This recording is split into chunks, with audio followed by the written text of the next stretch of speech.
Ben oui, au café politique d'aujourd'hui, j'ai été appelé pour présenter un thème sur l'enrôlement. Je parlais de l'enrôlement, c'était l'occasion pour moi évidemment d'inviter les camarades du parti à se faire enrôler parce que la vocation au niveau du parti, c'est rafler toute la mise. Nous voulons conserver notre majorité au niveau de l'Assemblée nationale et il est tout à fait normal qu'à l'approche du démarrage des opérations d'enrôlement, nous puissions nous stimuler les uns les autres afin que la participation soit effective.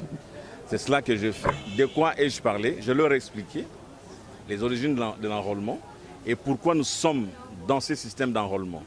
Je leur ai dit que partout ailleurs, là où existe le fichier général de la population, on ne procède pas à l'enrôlement. Là où il y a le fichier général de la population, on va simplement au registre de l'état civil et on puise la population électorale. Peut-être que dans les jours à venir, avec la mise en place effective de l'ONIP, nous arriverons à ces niveaux-là. Et je leur ai expliqué également que si l'enrôlement se déroule maintenant, cela n'est pas la faute du PPRD ni de la majorité présidentielle, mais il y a eu des contradictions sur le plan politique où les différents calendriers de la CENI ont été systématiquement rejetés. Les gens ont réclamé les calendriers global et inclusif. Et quand nous sommes arrivés au calendrier global et inclusif, il y a eu des arguments pour dire non, c'est un calendrier trop contraignant. C'est ça qui nous a amenés à faire appel aux experts de l'OIF. Et quand ceux-là sont arrivés, effectivement, ils ont constaté qu'il y avait des faiblesses contenues dans notre fichier électoral.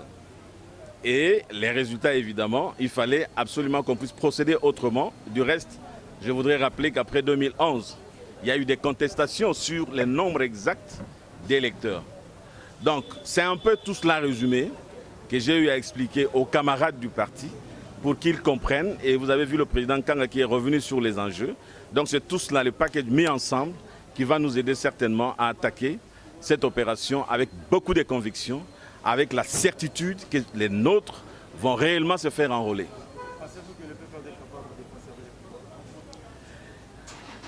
Mais je ne peux pas être défaitiste. Ça, c'est le combat d'un parti politique qui se respecte. Nous avons le pouvoir aujourd'hui. Notre combat ne peut concerner que les stratégies de conservation. Comment devons-nous conserver ce pouvoir?